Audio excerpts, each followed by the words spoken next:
Hello, everyone. Welcome.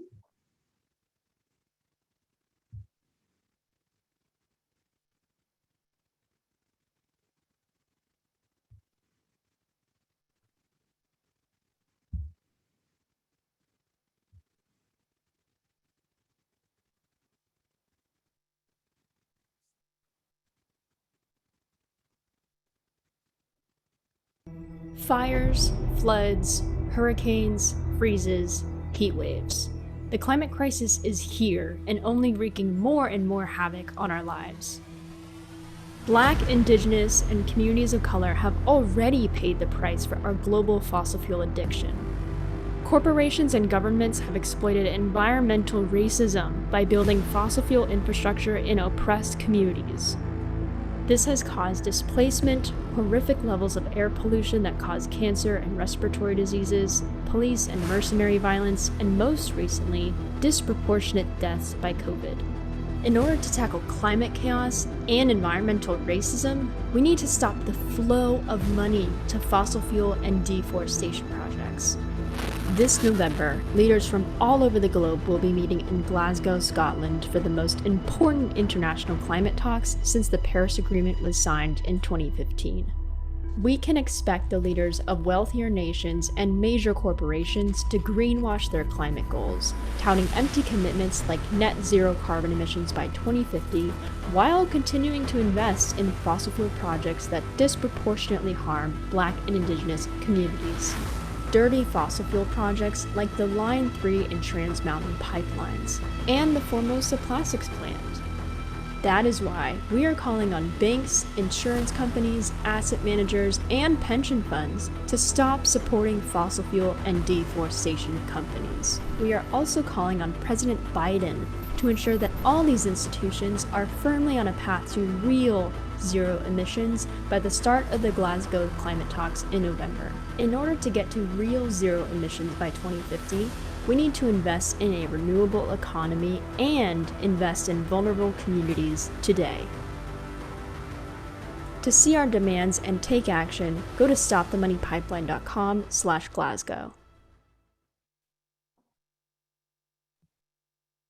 All right. Well, thank you everyone for joining us. We have almost 600 participants on the call.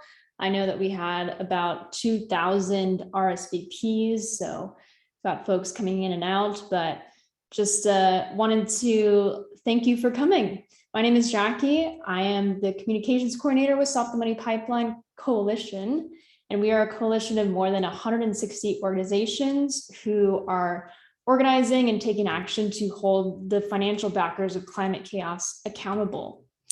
So today, this is the launch of the Deadline Glasgow campaign. This is a campaign that is basically using the Glasgow climate talks, which start November 1st, as a way to push our movement to pressure financial institutions and the Biden administration to deliver on some demands that we have. First off, I wanted to acknowledge that we are all, wherever we are, in the United States and Canada, on stolen land and on land that has been, this country has been built by the hands of Black, Indigenous, and Brown people. I'm personally coming in from Rameta Ohlone land in so-called San Francisco. And just as a coalition, we like to start off our introductions with a land acknowledgement. So this campaign is going to be featuring a lot of amazing speakers. We have a lot of links to actually share with you, and we have a document that we'll be putting in the chat. It's called a follow along guide, and it will have all the links and actions that will be shared during the kickoff event, as well as the slides.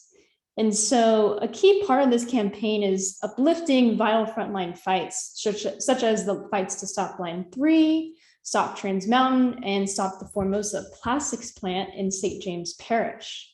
And we have speakers from each of these fights with us today, and we'll be going through a number of actions that you can take as well to support these fights.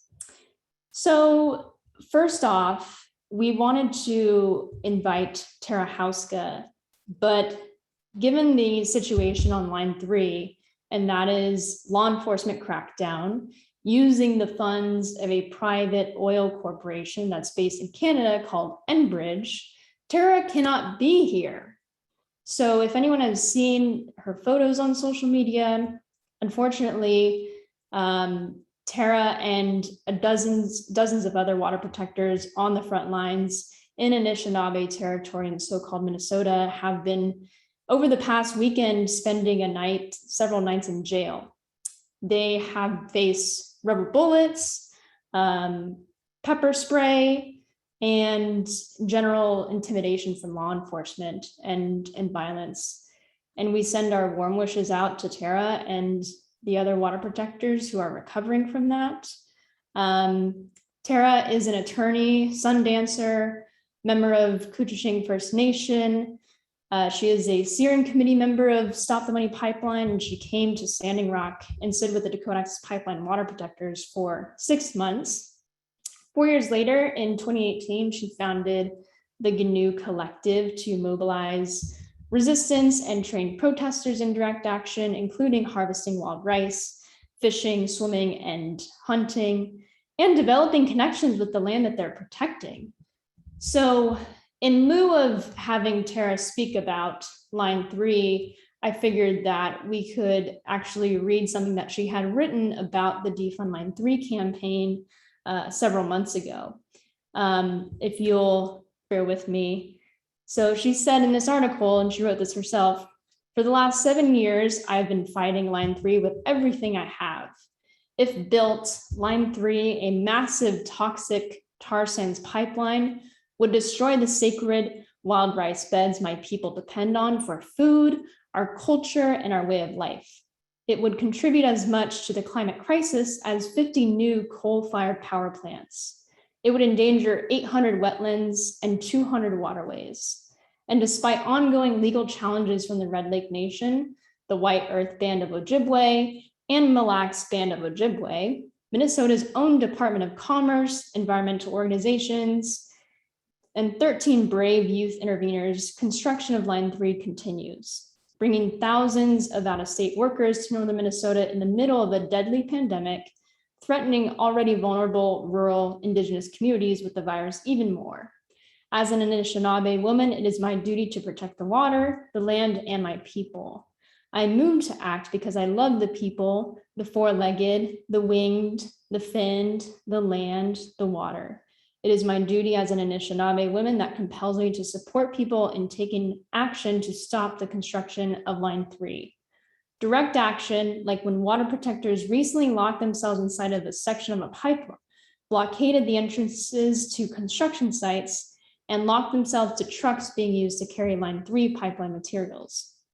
It is from this sense of duty that I am asking you to join us in this campaign. Together, I know that we can do this. Throughout history, people-powered movements have changed the world, and they sure as hell can stop Line 3. And so with that, I am going to hand it over to Alec, who is our coalition coordinator for Stop the Money Pipeline. And he's going to tell us a little bit more about Deadline Glasgow before we hear from more of our amazing speakers.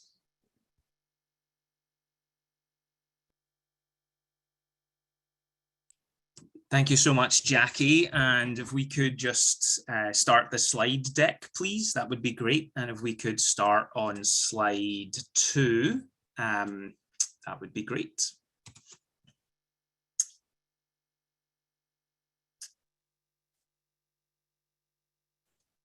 So, hi everyone, and thank you so much, Jackie, for the introduction. As Jackie said, my name is Alec. I use he, him pronouns, and I'm the Stop the Money Pipeline Coalition Coordinator.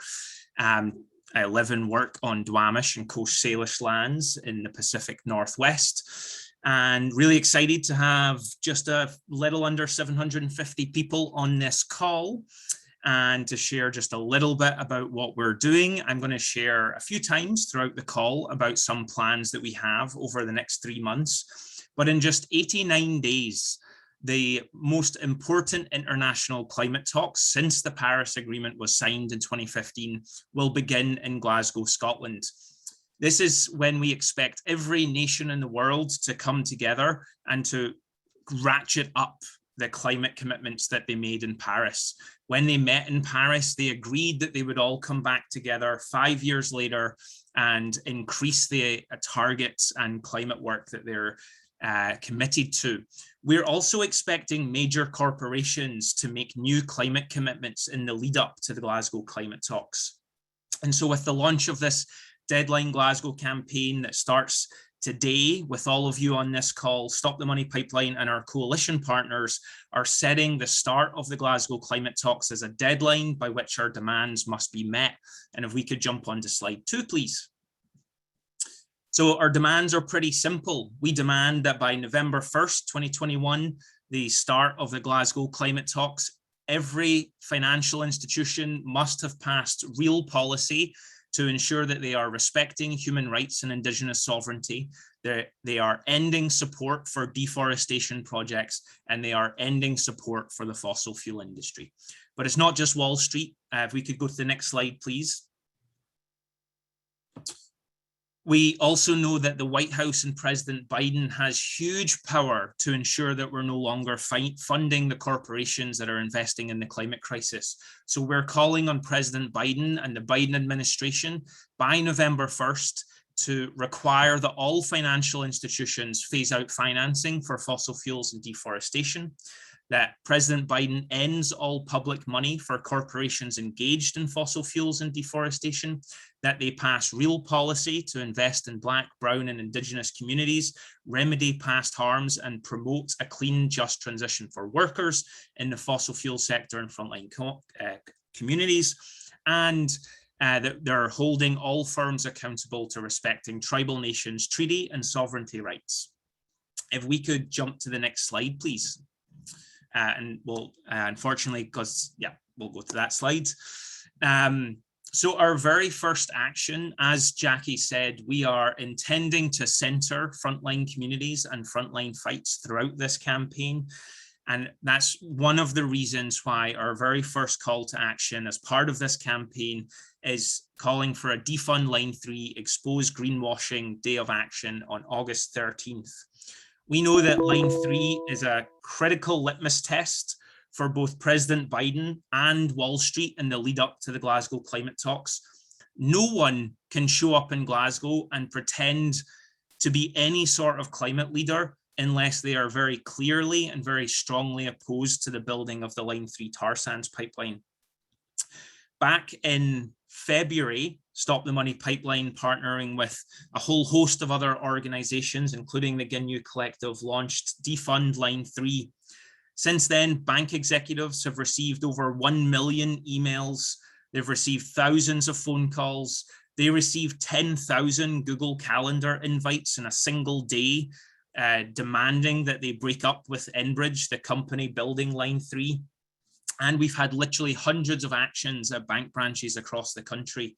In May, we had the Defund Line 3 Global Day of Action, and there were actions in 9 countries, 4 continents. There were nearly 100 actions across Turtle Island, across the United States alone.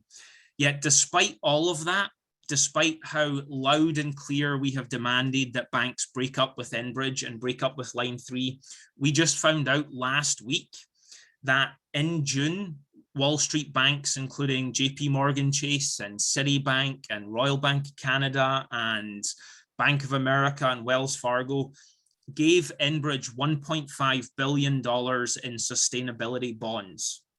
This is on top of a $1 billion sustainability loan that Enbridge received in March.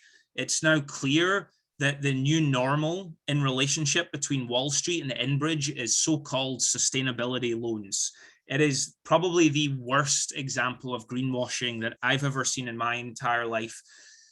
The sustainability loans reward Enbridge financially with a better interest rate on their loans if Enbridge is able to do a slight reduction in their climate emissions from their operations only.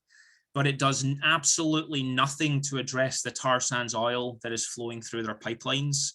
Basically, the banks are saying so long as Enbridge puts up a few solar panels and buys a few electric vehicles, it can keep building tar sands oil pipelines.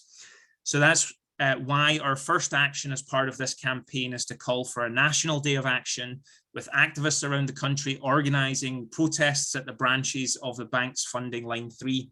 If we could jump to the next slide, please. We want to support you in organizing actions, and we've got a number of ways to do that. We've got a Defund Line 3 art kit, which has a whole bunch of incredible Defund Line 3 art, some of which you're seeing here on your screen. And we actually have art that we can send you. Krisha is dropping links into the chat box, and we can send you posters of all of these beautiful artworks that you're seeing, and you can put them on placards or wheat paste them around town. And we also have a greenwashing action guide as well, where we have some actions, ideas for what you might do to call out greenwashing. In Seattle, we plan to take a pipeline into a bank and paint it green. We're talking about getting a dunk tank and dunking some CEOs into a dunk tank full of green liquid. There's any number of creative ideas to get our message across. On Monday, we're hosting a Defund Line 3 organizers call. That is only for people who are organizing a Defund Line 3 action.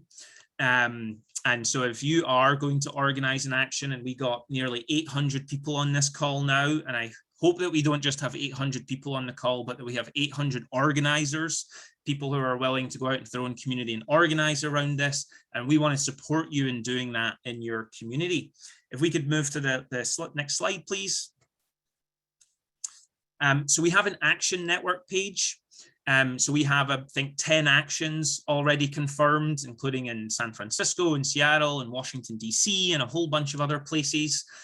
So if you are up for organizing an action a week on Friday, August 13th, please register on the Action Network so that we know to get in touch with you and to support you with resources and training and support. And just to say, actions can be small.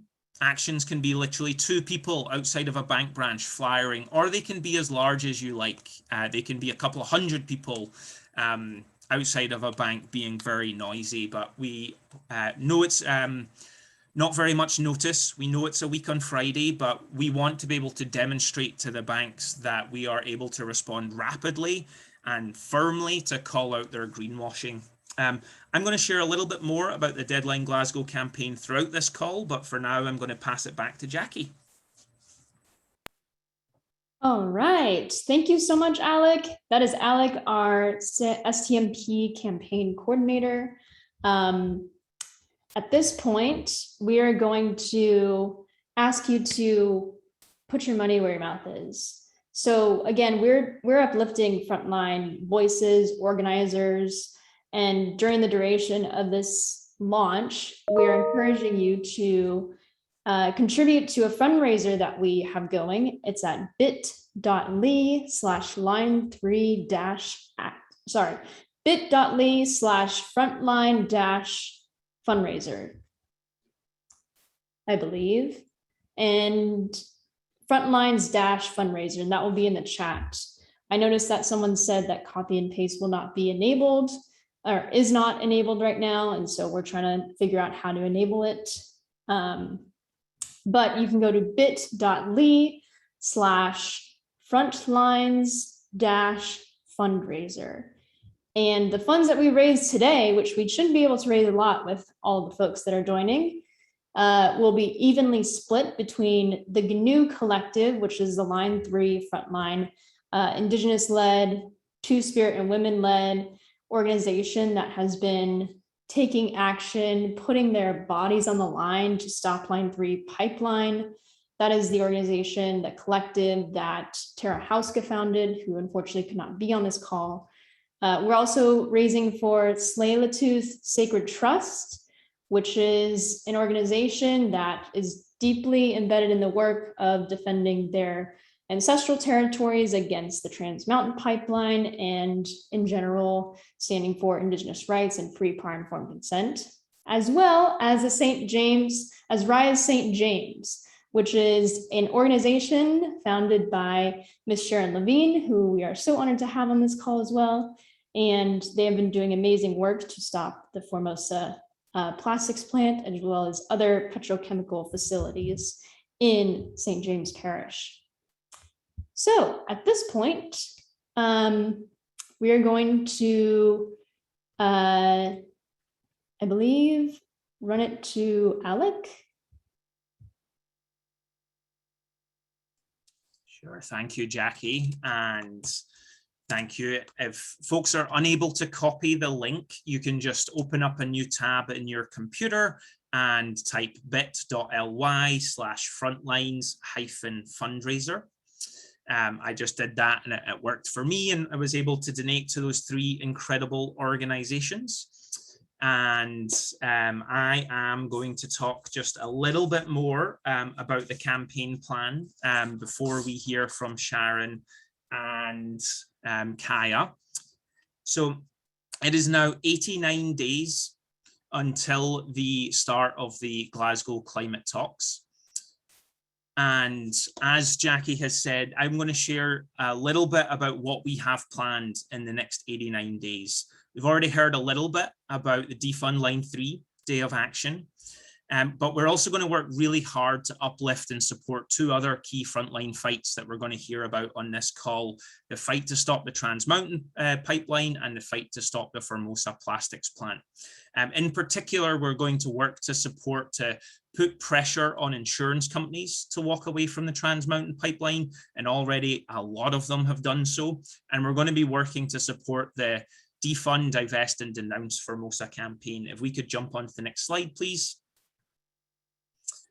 Over the next 89 days, we're going to be providing trainings. We're going to offer nonviolent direct action trainings and communications trainings and organizing and action trainings for activists who want to get out into the streets and organize actions against their targets.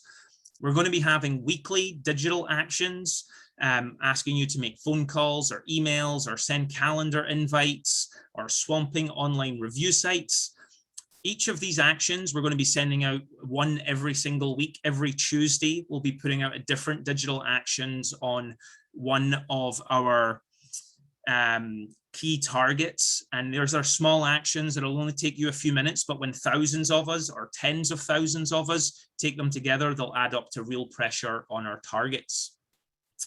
And right now we have a campaign petition on the go. I think about 90,000 people have signed the campaign petition already. Our goal is to gather 250,000 signatures by the start of September. And then September 13th to 17th, we're going to organize actions to deliver the petition to hundreds or potentially thousands of bank branches, insurance offices, asset managers, pension fund offices, and key federal targets such as the Federal Reserve. If we could hop on to the next slide. We're also going to be launching a new program that I'm very excited about called Customers for Climate Justice. We intend to organize thousands of customers of our targets and support them to strategically advocate for climate justice and use their special leverage as customers to agitate and advocate for change internally. We've got a whole program planned out. We're not going to launch it until the end of August. But right now we're encouraging folks to let us know if you're a customer with one of the big banks or one of the big insurance companies or BlackRock or Vanguard. We want to invite you to join our Customers for Climate Justice program. And our plan is essentially to build a union of customers, to collectivize the power of customers, so that you're not speaking as a single customer, but you're instead speaking with the backing of hundreds of other customers or thousands of other customers. As I also mentioned, we're going to be working as hard as we can to push President Biden to stop the money pipeline and put his full government to work to make sure that we're no longer funding the corporations driving the climate crisis. And if we could pop to the next slide, please. We're also going to be organizing what we're calling kitchen table actions. And this is inspired by our friends at the Stop Adani campaign in Australia, who have been working really hard to stop a horrific coal mine there for years. And the idea is that it's a very short call, 30 to 45 minutes. You get on the call for 30 minutes. There's 10 or 12 actions, make a phone call, send an email, call another CEO, and you do that together for 30 minutes, and then you hop off the call. And the plan is for us to have a couple of dozen kitchen table actions every week. So if you're just on a quick lunch break from work, you can jump on a kitchen table action and exert some real pressure on our targets. We're also going to be disrupting greenwashing events during New York Climate Week. We know that this is the last time that many of our targets will be on the stage before they go to Glasgow, and no doubt they'll be touting all of the great things they're doing on climate, i.e. they'll be touting all of their greenwashing. And so we hope to very loudly and clearly name any greenwashing that is happening at UN Climate Week. And then finally here, we're going to be sending out a bi-weekly campaign newsletter. We're going to be sending out quite a lot of emails about this campaign, but once every 2 weeks, we're going to send out a campaign newsletter that has all of the dates, all of the actions that we've taken, and all of the updates from the campaign. So that'll make it easy to stay up as much as possible.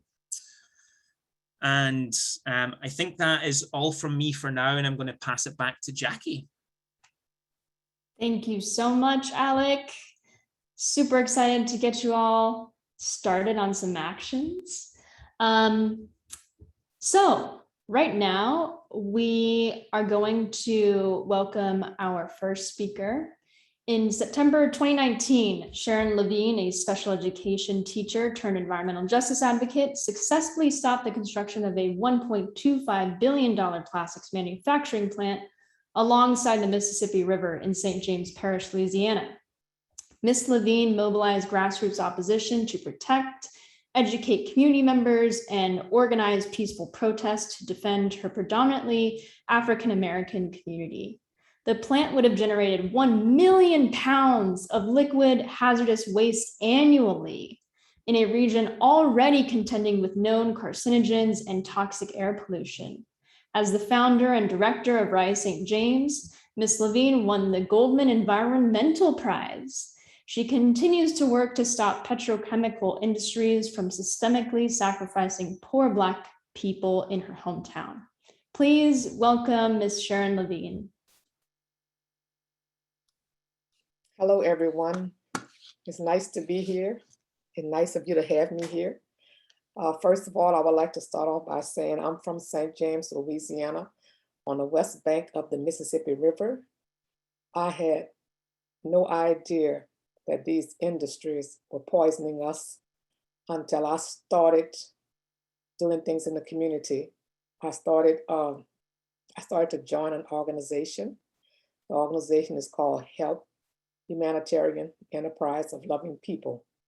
When I joined HELP in 2015, that's when I learned about the industry that's in St. James already. Not knowing my sickness was coming from industry and my neighbor's sickness was coming from industry, and that the people were sick and dying, mostly of cancer. And I found out that this area where I live is called Cancer Alley. I didn't know that back then, because when I was teaching school, I wasn't involved in anything political or anything that's going on in the parish. So after I joined HELP, I learned a lot about what was going on. When I was at the meeting and they said Wang wanted to come in, other people in the community spoke before the parish council. We did marches, we passed out flyers, we educated the public on what was going on. And in September of 2019, they pulled out. So that was a victory for us. Before that happened, in 2018, the governor announced that a $9.4 billion industry was going to be built 2 miles from my home. That didn't sit good with me at all, because when I found out that it was going to be the largest in the United States, and what the chemicals that they would emit in the air and into our drinking water, like benzene, formaldehyde, ethylene oxide. These are cancer-causing chemicals.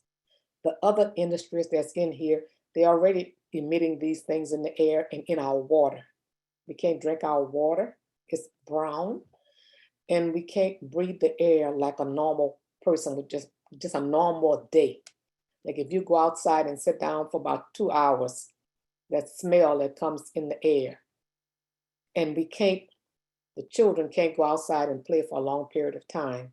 They wind up with rashes, they're scratching, itching.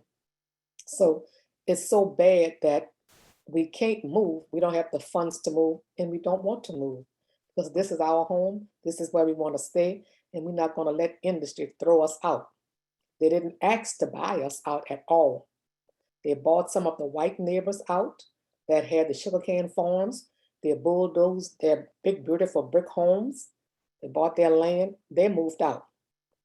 Our neighbors, our friends that we grew up with, we went to school with, they moved out and left us here. They knew these industries were coming in, but we didn't know.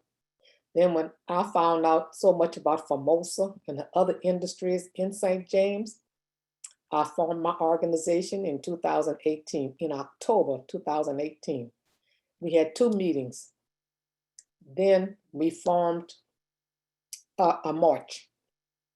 The police department told me we couldn't march on the highway because the Sunshine Bridge was under construction. So I said, okay. So we marched on the sidewalk. And he said that was fine. That was our first march. We didn't know what to do. We didn't know how far this would go. But we had hope that this would stop. And we told Formosa, you will not come here to poison us. And that's why we stood up, we formed an organization. We've been fighting ever since. We still don't have clean water and we still don't have clean air, but we're fighting to get it. All we want to do is make them stop. Make the ones that's here be accountable. Make them stop putting this bad air on us. The EPA need to get off their behinds and stop these plants that's here already in St. James that emitting these chemicals in the air that's poisoning us. These people are not coming out to regulate these industries that's already here. We have 12 in my district where I live. We have 7 left on the East Bank in the 4th district. Our parish officials, they vote for these industries to come in here. Our governor, John Bell Edward, approved this industry. We are targeting him. We are targeting our parish councils. We are targeting President Biden. I sent a video to President Biden. I don't know if he got it yet. We're asking him to stop Formosa Plastics. If Formosa Plastics is built in St. James, 2 miles from my home, 1 mile from a school, 1 mile from a church, we will not live. We will not be able to breathe the air because Formosa is going to bring 14 plants inside of the big complex. They want to desecrate the grave sites of enslaved people that's there buried on that site. If Rise St. James hadn't found out about this, they would have already have desecrated those grave sites. They kept it a secret from our parish council for 17 months prior to the time when I went to the parish council meeting on December the 27th, 2019, to alert the parish council members that these grave sites were there, and Formosa did not let them know that they found those grave sites. Our parish councils sit there. They don't even try to stop these industries. They tell them, yes, come on in. Then we have another one that's trying to come in right now. It's called South Louisiana Methanol. They want to wrap around our park. We only have 1 park in the 5th district in St. James Parish, and they want to desecrate that too by putting this industry right next to the fence line of our park. If that plant is built, we will not be able to go in the park. Children will not be able to play in the park. So it's like we are a sacrifice zone for the state. That's why they call this Cancer Alley, which I didn't know back then. So we need help with this. I've spoken to people, trying to speak to the governor, trying to speak to the president of the United States. Parish council members don't listen to us. We go to the parish council meeting, we open up our heart to talk to them and ask them not to do this. They tell us next item. After you finish speaking, they go to the next item, like we are nothing. All we want to do is breathe clean air, drink clean water, have productive soil, and live. That's all we're asking. And I don't think there's too much to ask to live. People are dying. People are suffering. So it's time for this to stop. Thank you for having me. Thank you so much, Sharon, for all of your work. So inspired by you and your community, and we will absolutely be here for you, whatever you need. So right now we are fundraising for Rise St. James and 2 other organizations. I want to thank you all for contributing. We've actually raised $7,645 in just about the last 15 minutes. That's incredible. And I think we can do a lot more. Again, these funds will be split between these organizations. You can follow Sharon's organization, Rise St. James, on Facebook. You can also, of course, donate to our Frontlines fundraiser to support Sharon's work at bit.ly/frontlines-fundraiser. Thank you so much, Sharon. We appreciate you. All right.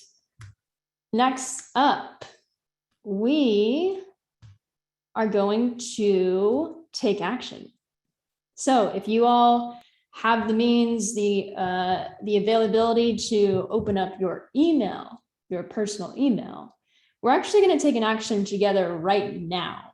So in the past year, we have sent hundreds of thousands of emails to JP Morgan Chase. Now we're going to make sure that the CEO of the world's 2nd largest funder of fossil fuels, Citibank, also knows what we're demanding. Citibank is the world's 2nd largest funder of fossil fuels. They've loaned nearly $250 billion to the fossil fuel industry since the Paris Agreement. So here is their CEO's email address. And what we're going to have you do is we're all going to take 2 minutes to send her a quick email, no text in the body, just sending the subject line. And we have several subject lines for you to choose from. It could be any of these. It could be stop funding climate disaster. It could be stop the money pipeline, stop funding, defund Formosa Plastics. It could be stop funding Formosa Plastics. You name it. Just please keep it to these messages. Please do not send spam. Please do not send anything you wouldn't want your neighbors, your coworkers, etc. to see. Please keep it to this messaging. Again, no body text needed. Just send this subject line in here so that we can send the message to Citibank that we are watching them and that we have demands. Of course, we will be taking actions on all of our targets, not just Citibank, later in the program, but we just wanted to see what we could do. And I'm sure that the CEO of Citibank, Jane Fraser, is going to appreciate having thousands of emails to walk into when she opens up her email next. All right, so we're a little bit behind schedule, but we are going to move on to our next speaker. So Kayah George Hathliya proudly carries the teachings of her Tlaib and Tsleil-Waututh nations. She is a young Indigenous leader, scholar, and activist.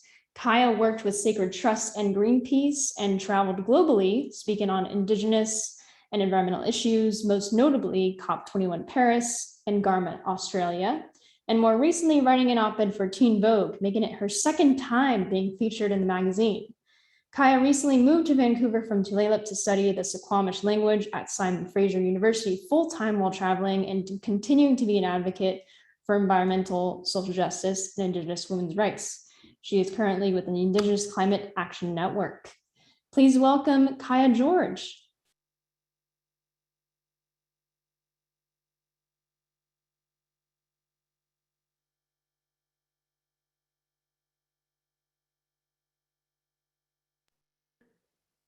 Kayah George.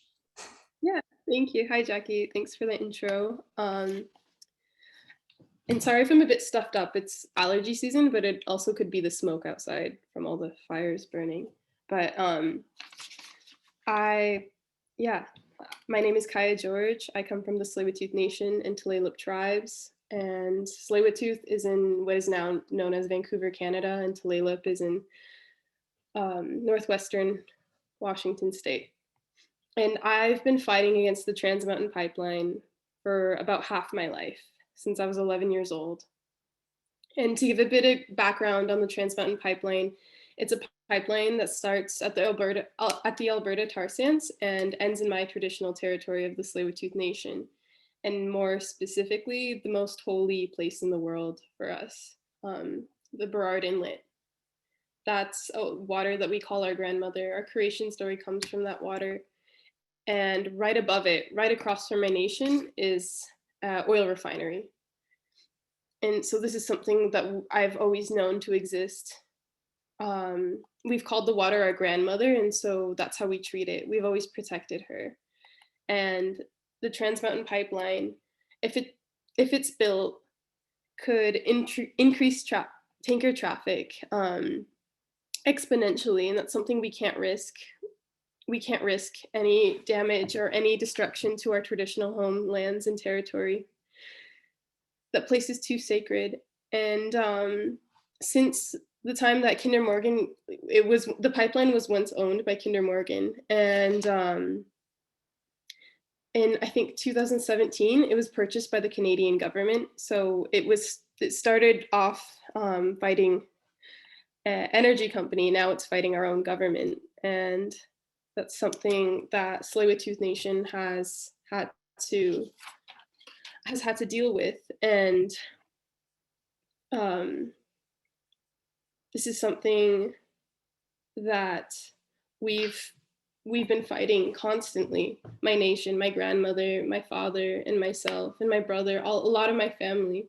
And it's something that we've been doing since time immemorial. We've been fighting, and I was told that we're the keepers of the land and we're the keepers of the water. It's our sacred duty to keep them safe.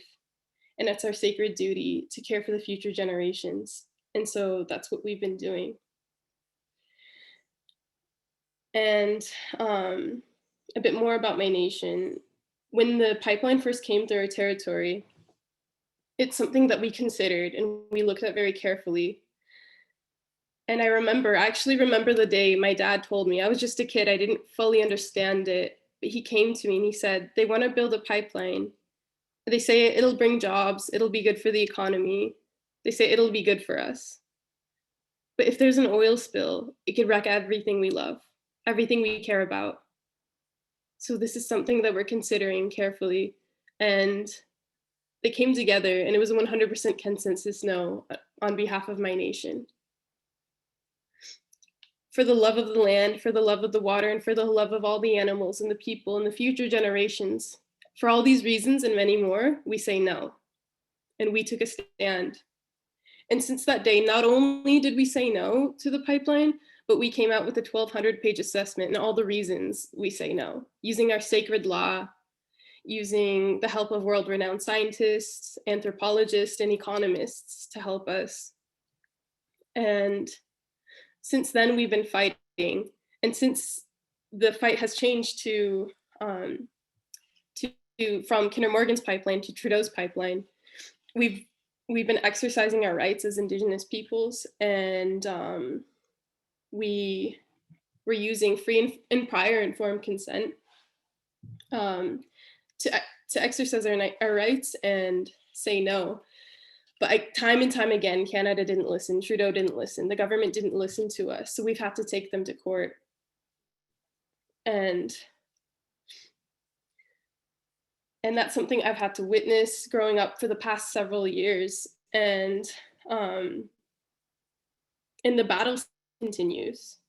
There's a lot more on it if you look up Tsleil-Waututh Nation Sacred Trust. And this is a fight that we're constantly fighting and we're constantly battling, especially lately, as we've been kind of reeling from a lot of tragedy in our communities. And I've been having to look at how all of this is tied together, all of this colonization and destruction of the land, and how how this has influenced my nation. And I found that the stronger we connect to our culture and the stronger we connect to our ways and our language and our ceremonies and our spirituality, the stronger we're connected to the land, and we fight for it. You can't really talk about climate justice on stolen land without talking about Indigenous people's rights and sovereignty. They're completely intertwined and completely connected. And every bit of this land that we're fighting for was once loved and once walked on and was once sacred to a nation out there. So I really implore people to look at the history of that land, the ancestors that walked that land beforehand. And that's something that every time I decide to stand up and every time I decide to speak, I think about that. I think about all my ancestors that were walking before me, that were fighting so I could be here and so I could be alive and so I could have the opportunity to speak up. And that's why I'm here right now today speaking. So maybe my little brother who's 11, he doesn't have to fight as hard, so he could exist and he can enjoy life. And that's something that has been a sacred duty that's been passed on to me. And every year there's ups and downs. Every year it gets harder, but every year it also gets easier as we get more and more allies of all different walks of life, all different people from all over the world standing with us. And recently, actually, another insurance company vowed to never insure the Trans Mountain Pipeline, making it the 15th one to do so. So that's something that's really good news. And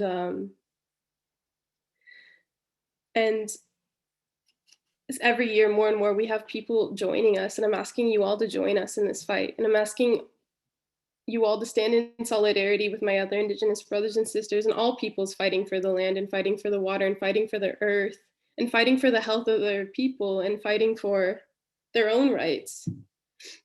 I'm asking everybody to stand up and join this campaign and do everything they can, because we can't really wait any longer for this. We really can't. We've been fighting against the Trans Mountain Pipeline successfully since we started. There hasn't been a pipeline built on my traditional territory. And if you join us, and so long as we keep fighting, none ever will be. So I'm asking this, and I'm asking for accountability, and I'm asking for all ears and all hands on deck at this moment to join us and join all these other movements. And I stand in solidarity with all my brothers and sisters out there fighting for the land and fighting for the water. And Haichka, thank you. Thank you so much, Kayah. I just wanted to highlight some gratitude in the chat. One says, Kayah, my tears and love flow to you. Thank you for being a sacred witness and fighting for all of us. And then another one says, there are not enough people like your generation, and that is what is so wrong with our corporations and our federal government. So thank you so much, Kayah, for speaking and sharing your stories with us. All right, I just wanted to take a quick stock of the fundraiser. So far, we've raised $10.5 thousand, which is past our goal, which means we're going to triple that goal. If we can make it to that, I think we can do so much in these last few minutes. So please go to bit.ly/frontlines fundraiser. We will be splitting the proceeds between the three organizations, including to the Tsleil-Waututh Sacred Trust Fund. And now we're going to take a quick action. So we need to make sure that Chubb does not insure the Trans Mountain Pipeline that is going through Kayah's ancestral territories. And so we're going to pull out our phones, and I'm going to make a quick demonstration call. Hopefully it works. We're going to call Jeffrey Zach, who's the Senior VP and Global Media Relations and Financial Communications at Chubb. I just got a voicemail from him, so I'm going to leave a voicemail, and hopefully you can too. You can hang up or press 1 for more options. Hi, Jeffrey. I am calling to ask you and to ask that you make a public commitment to not insure the Trans Mountain Pipeline. The Trans Mountain Pipeline would be a disaster for the climate and violates the rights to free, prior, and informed consent of numerous First Nations. So please make sure that Chubb does not insure this terrible tar sands pipeline project. Bye-bye. That's it. That easy. Just leave him a voicemail. He's not even going to bother picking up. All right. Well, we are going to move on to our next section. And for that, I'm going to give it to Alec.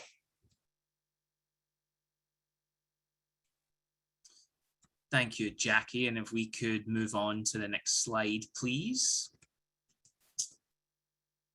And thank you so much to both Kayah and Sharon for being here and sharing your stories. I want to talk a little bit about what I think is probably the single most important part of what we're trying to do here, what we're trying to do as part of the Deadline Glasgow campaign.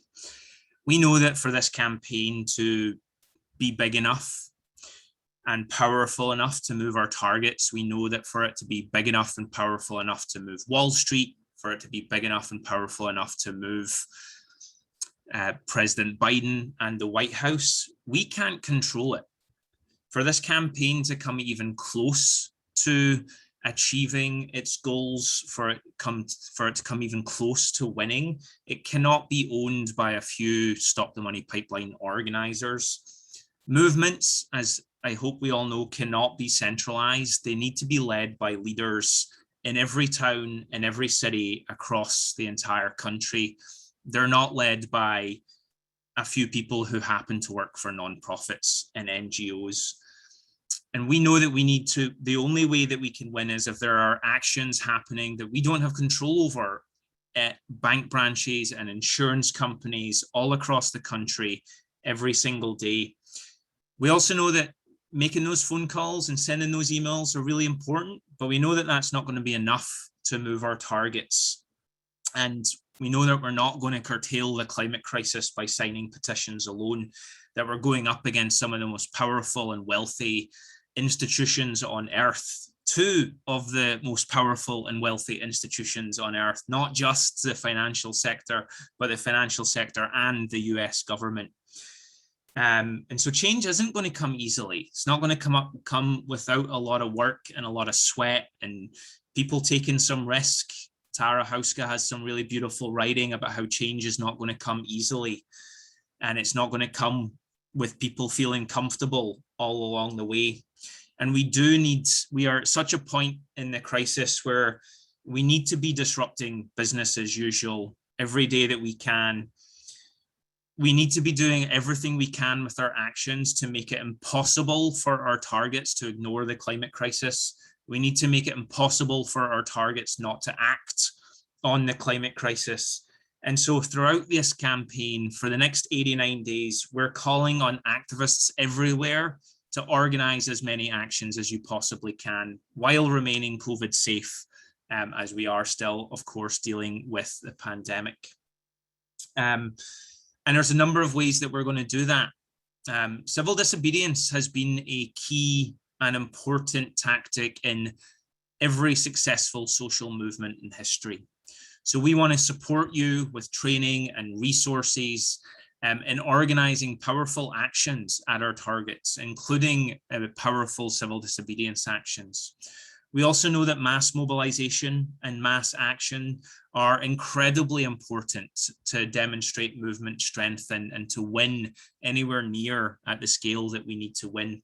And so we're working very closely with movement partners to plan a day of mass mobilization where we descend on thousands, hopefully thousands of us, tens of thousands of us, or even hundreds of thousands of us, descend on bank branches, insurance offices, and other key targets like the Federal Reserve to deliver our message loud and clear. Hopefully there'll be an announcement coming out about that in the next few weeks, but that will be in the lead up to the Glasgow climate talks. But this last one is perhaps the most important. We want to just see actions happening with local organizers and local leaders taking the initiative to organize actions in their own community. You don't need to wait for some national organization to call for a day of action. We want to see these actions happening every day in a different state, a different city. There are still nearly 800 people on this call. If even half of us organized an action between now and Glasgow, the banks and insurance companies and asset managers would find it really hard to keep ignoring us. If we could move to the next slide, please. And it's with that in mind that we are publicly setting a goal for this campaign. We're setting ourselves an action challenge, and we want to see 500 actions by November 1st. And we're setting that goal.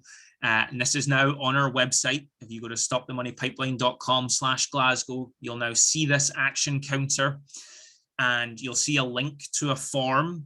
So we're asking anyone who organizes an action against either the US government or a financial sector target, demanding that we stop funding the corporations driving the climate crisis, the fossil fuel industry, and the companies engaged in deforestation. Anyone who organizes an action, we have a form. It takes you 60 seconds to fill it out, and we will get your action added to the action counter. But also, if you share a photo with us from your action, we're going to have a photo gallery with hopefully one photo from every action. So hopefully come November 1st, this action counter looks identical, except instead of 0, it says 500. And instead of that one photo from a recent action in Seattle, it's 500 photos from 500 different actions, which we can then use to demonstrate to the CEOs and executives and decision makers the power of this movement. So it's an open call to get out there and start organizing. And we're going to be building towards that goal of 500 in the weeks and months ahead. I'm going to pass it to Jackie, and I think next we're going to hear a message from Representative Tlaib. Yep, we are going to hear from Representative Tlaib, who cannot be here tonight, but she sends us a powerful message. If we can get that playing.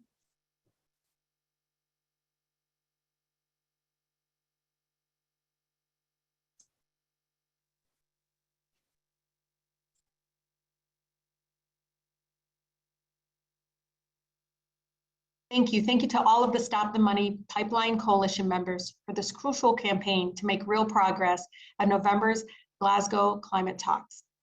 We do not get a do-over if we destroy our planet. There's no reset button that can undo centuries of corporate pollution, and there's no magic wand for making our planet livable again. Now is our one and only chance to undertake the revolution we need to transform the relationship between our environment and our economy. We must break free from the mindset that the planet is ours to destroy as long as it makes people money. I grew up in the frontline environmental justice community, Southwest Detroit. It was in the shadow of Marathon Oil Refinery, where I thought the smell of sulfur dioxide in the air was normal. I worked for years alongside my neighbors and fellow activists who've gotten cancer and seen loved ones suffer and die because our state and federal governments have decided that some people's lives are less valuable than others. When the Koch brothers dumped toxic petroleum coke on the Detroit riverfront, with huge clouds of black dust floating into our neighborhoods, the state government told us it was safe. I knew that it couldn't be true, so I grabbed some Ziploc bags from my office, trespass allegedly, on the property and got it tested myself. It turns out pet coke can cause cancer, and it was sitting right next to the city's main water supply. In my district, it's a beautiful Black-brown communities that are forced to bear our region's pollution burden. That's environmental racism. And I've asked the heads of the United States major banks if they knew what environmental racism was, and I was met with blank stares. The only way out of this crisis is through mass global action to respect human rights, indigenous sovereignty, end deforestation, and destruction of the environment, and permanently end the use of fossil fuels. In the United States, I'm working urgently with colleagues and activists and movement folks to truly end the financial sector's support for fossil fuel companies and force the Federal Reserve to incorporate climate change into its decision-making. We need to make corporate polluters pay, and we can't rely on them to make the right decisions on their own. Companies like Exxon have known that they were responsible for rising temperatures for decades and chose shareholder dividends over the lives of billions of people. The United States must step up. President Biden must take the decisive action he has promised. We all must keep the pressure on to the maximum so that we can move with a sense of urgency. Coalitions like Stop the Money Pipeline are how we will save the planet and our humanity. It won't come from Congress and it won't come from the White House. It will come from all of you organizing in our communities, building those networks, making the demands on our local elected officials and others. If our governments won't protect us from climate catastrophe, we have to make them, if not for us, for our children. Thank you all. And again, I sincerely appreciate all the work that you do to give credibility to voices like mine in Congress that are reflective, again, of frontline communities that have been left behind as we fight for clean air and clean water.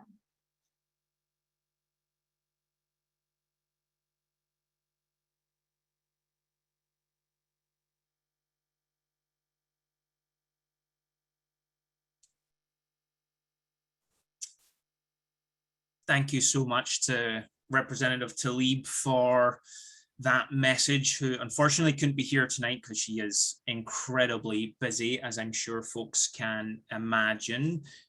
Just want to give a final plug to the fundraiser. We have raised collectively in the last 40 minutes, we have raised $12,990. Thank you all so much for your incredible generosity. I just want to be really crystal clear that Stop the Money Pipeline is not going to keep any dollar of that. This is a Frontlines fundraiser for the Ginyu Collective, the Tsleil-Waututh Nation Sacred Trust, and Rise St. James. So if folks are able to donate any more, then please, if you're able to give $1, if you're able to give $10, it's all going to go to supporting really incredible work. So thank you everyone for doing such amazing work in raising that. And then one final quick action, if we can go to the next slide, and then we're going to go over to Bill McKibben in just a moment.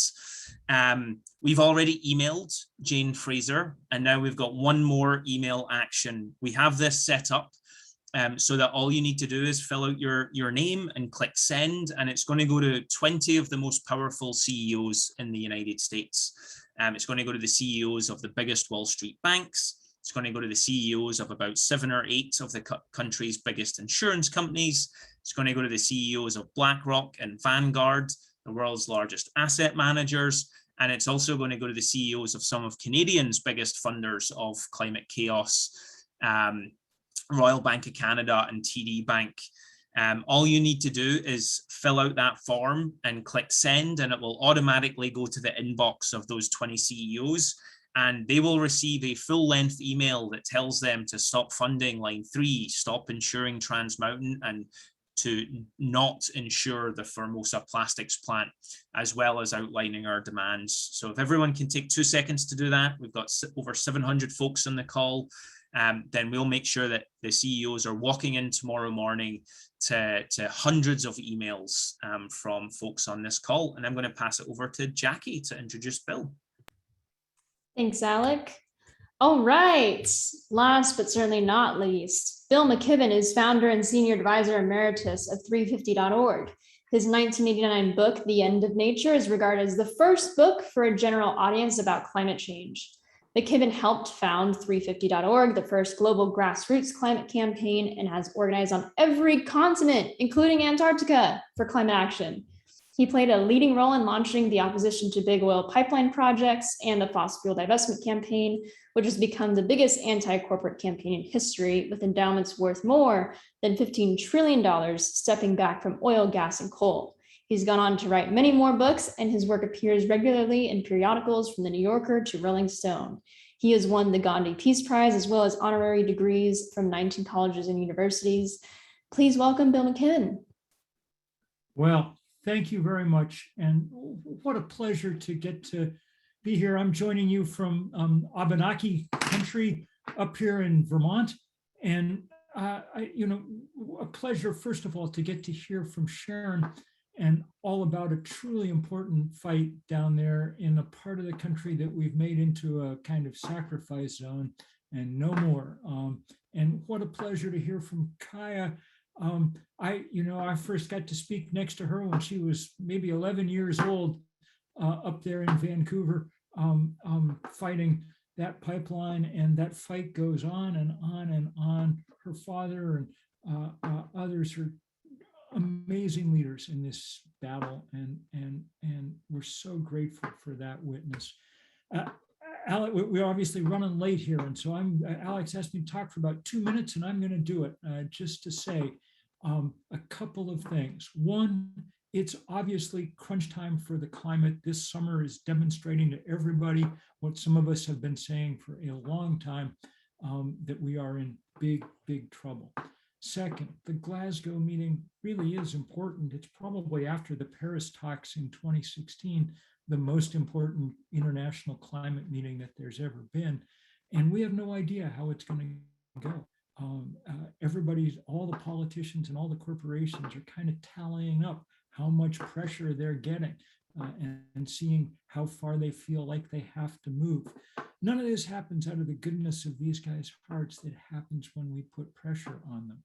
Political pressure, sure, in Washington or Beijing or all the other world capitals, but just as important to be putting pressure on in the financial capitals, in Wall Street, in the city in London, on Yonge Street in Toronto, all the places where money flows around. And so I just want to tell you all that really this is the moment to be in action hard for the next 89 days. And you know what? Citibank and Wells Fargo and Chase and Bank of America have done us all a big favor. They have figured out the best locations for bank branches all across North America.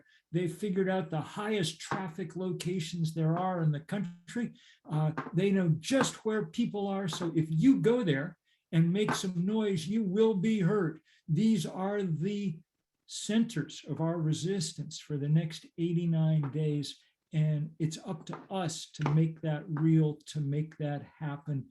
Look, those of us who've gotten to be out in Minnesota in the last few months know what people like Tara and Winona LaDuke and others are standing up to.